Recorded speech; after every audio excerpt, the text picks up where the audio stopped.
आप देख रहे हैं आरके न्यूज़ 24 लाइव। जौनपुर में आयोजित निजी कार्यक्रम में शिरकत करने पहुंचे उत्तर प्रदेश के पूर्व मुख्यमंत्री और सपा सुप्रीमो अखिलेश यादव ने बीजेपी पर जमकर बोला हमला। दरअसल लाल बहादुर शास्त्री अंतर्राष्ट्रीय हवाई अड्डे पर पहुंचने के बाद करीब 45 मिनट तक कार्यकर्ताओं के साथ किया संवाद और इसके बाद जौनपुर निकलने से पहले मीडिया कर्मियों से बातचीत के दौरान बताया कि आज देश में सरकार नहीं बल्कि ईडी का शासन चल रहा है। आए दिन विरोधी पार्टियों के नेताओं पर छापेमारी कर उनको परेशान किया जा रहा है। इतना ही नहीं, अगर बीजेपी लोकतंत्र की शोभा बनाए रखना चाहती है तो हाल में ही क्षतिग्रस्त हुए सड़कों और नवनिर्मित पुलों में हुए भ्रष्टाचार के खिलाफ ईडी से जांच कराए तो जाने। इसके अलावा अपने पूर्व सहयोगी सुभाषपा व प्रमुख ओम प्रकाश राजभर हमको आड़े हाथों लेते हुए बताया कि वह उनके शरीर में आत्मा किसी अन्य का है, जिसकी वजह से वह इतने पुराने पार्टी पर पैसे लेकर टिकट देने का आरोप लगाने लगे हैं। पहले दूसरे को नसीहत देते थे, पहले खुद को देख लें। आए हाल ही में दूध दही और आटे जैसे ज़रूरत की वस्तुओं पर जीएसटी लगाए जाने को लेकर बताया कि सरकार अब इतने नीचे आ चुकी है कि गरीब जनता को भी नहीं छोड़ रही है। गरीब जनता का एक ही सहारा दूध दही आटा चावल और उम्मीद जताने की आने वाले लोकसभा चुनाव में रामपुर और आजमगढ़ की सीट पर पुनः एक बार सपा काबिज होगा। बातें पूर्व मुख्यमंत्री उत्तर प्रदेश अखिलेश यादव ने कही। ये अच्छा ये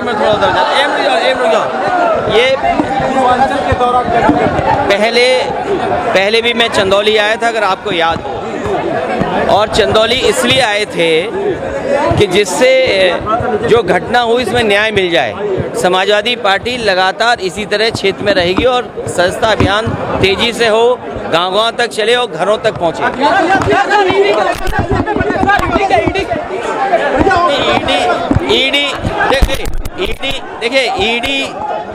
ईडी कोई नई चीज़ नहीं है और समय समय पर पॉलिटिकल लोगों को परेशान करने के लिए, और ये पहली बार नहीं हो रहा है देश की राजनीति में, पॉलिटिकल लोगों को परेशान करने के लिए केंद्र सरकार हमेशा ईडी का साथ लेती है, सहयोग लेती है। आप बताइए, बुंदेलखंड एक्सप्रेसवे सबसे बड़ी योजना प्रदेश की थी, क्या सीबीआई जांच होगी उसकी, क्या ईडी जांच होगी कि नहीं होगी? बुंदेलखंड एक्सप्रेसवे जो प्रधानमंत्री जी ने उद्घाटन किया और उद्घाटन करते ही बारिश होते ही पूरे के पूरे गड्ढे हो गए, लोगों की जान जा रही है।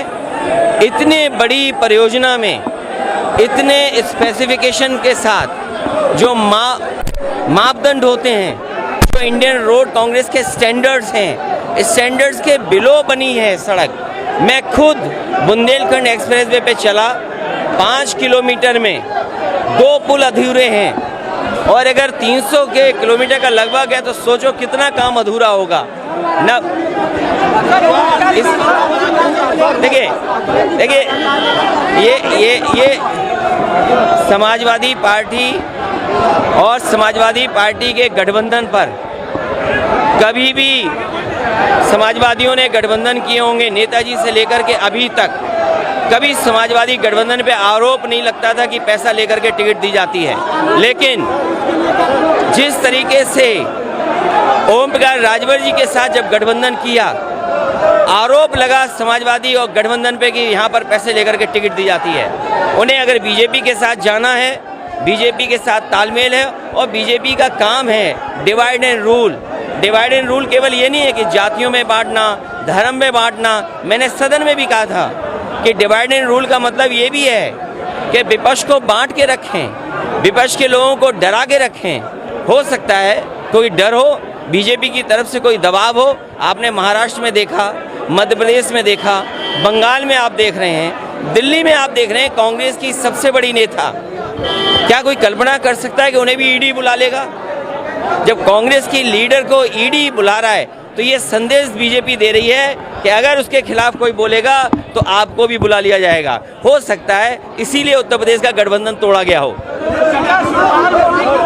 अलग कर दिया, कहा कि उनको आज़ादी है कि वो स्वतंत्र रहेंगे। नहीं, वो हमारे चाचा हैं और चाचा रहेंगे, लेकिन अगर उन्हें ये लगता है कि मैं सम्मान नहीं दे पा रहा हूँ तो मैं उन्हें स्वतंत्र करता हूँ और उनको खुली छूट है कि जिस दल के साथ जाना चाहें, जैसा गठबंधन करना चाहे। और सबसे खुशी बात ये होगी कि वो अपना दल दोबारा बनाएं। उनका एक दल है, जो पिछड़े हैं, दलित हैं या अल्पसंख्यक हैं, जो आवाज़ वो उठाना चाहते हैं लोहिया जी की, जयप्रकाश जी की, उस सिद्धांत को अपने दल में शामिल करने वाले लोगों को और आगे बढ़ाएं। लगातार आप पर सवाल उठाते रहे कि आप एसी से बाहर नहीं निकलते। देखिए, एसी क्या है, मैं 22 साल राजनीति हो गई मुझे, और 22 साल में आप सब जानते होंगे कि किसके इशारे पे उठा रहे होंगे। मुझे तो लगता है कि उनके अंदर आत्मा किसी और दल की आ गई है, और गांव देहात में झाड़ फूक होती है ना, उन्हें झड़वाना फुकवाना पड़ेगा और तभी ठीक होंगे, उससे पहले ठीक नहीं होने वाले हैं। सुरक्षा उनको क्यों मिली है? ये इसलिए मिली कि जो बीजेपी को खुश करेगा उसे सुरक्षा मिलेगी,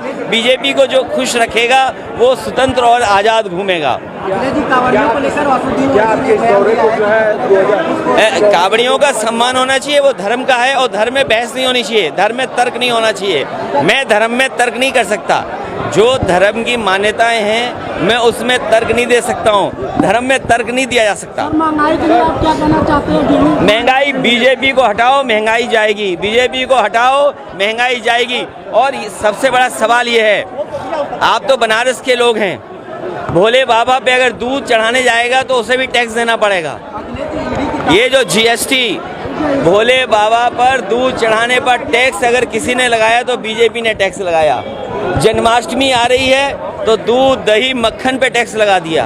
अभी रक्षाबंधन का त्यौहार मनने जा रहा है, घरों में दूध से खीर बनती है, सब्जी आपके मिठाइयाँ बनती हैं, घी से अच्छी सब्जियाँ बनती हैं, जानबूझ करके जीएसटी लगाई।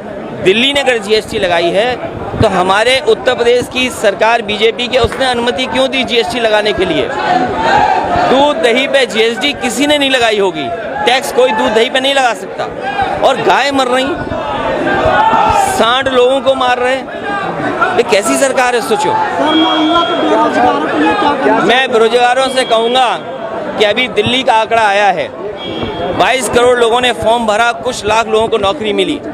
और जिस तरीके से अग्निपथ, अग्निवीर योजना बनी है, हम उसके विरोध में है, खिलाफत करते हैं। यही बनारस, यही चंदौली, यही गाजीपुर, यही जौनपुर, यही आजमगढ़ और यहाँ के पूर्वांचल के और पूरे उत्तर प्रदेश के लोगों की भागीदारी हमेशा फौज में ज़्यादा रही है।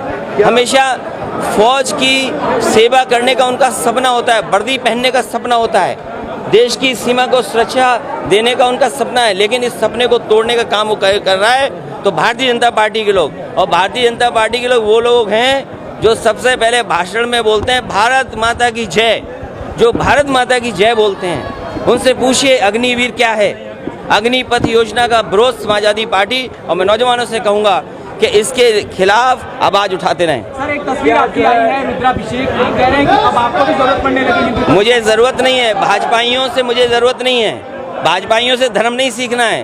भाजपाइयों का धर्म केवल इस्तेमाल करने के लिए है, भाजपाइयों का धर्म है। अगर भाजपाई धर्म वाले हैं तो बताओ दूध पे टैक्स क्यों लगाया इन्होंने, दही पे टैक्स क्यों लगाया? जो बाबा भोलेनाथ पर चढ़ेगा दूध, क्या वो टैक्स वाला दूध नहीं होगा क्या? क्यों लगाया दूध टैक्स पर? आजमगढ़ और रामपुर में आप प्रचार करने नहीं गए, ये बात वो हमारी पार्टी का इंटरनल फैसला है, और हमें भरोसा रामपुर और आजमगढ़ पे आने वाले समय में दोनों सीटें समाजवादी पार्टी के साथ होंगी। कार्यकर्ताओं में जान फूकने के लिए आपका ये दौरा है सर पूर्वांचल? समाजवादी पार्टी का कार्यकर्ता बहुत मजबूत है, ना वो निराश होता है, और हमारा उनसे ज़्यादा सिद्धांत मजबूत है। वो जानते हैं और उत्तर प्रदेश की जनता जानती है कि भारतीय जनता पार्टी को कोई सफाया करेगा तो वो समाजवादी पार्टी के लोग हैं। 24 में समाजवादी पार्टी भारतीय जनता पार्टी का मुकाबला करेगी, और मैं जनता से कहूँगा कि जनता से अपील करूँगा, निवेदन करूँगा कि अपना वोट खराब न करें किसी और को दे करके। अरे हमारा कोई दरकिनार नहीं हो रहा, अगर तुम्हें आना तुम भी आ जाओ पार्टी में, कोई दरकिनार नहीं हो रहा।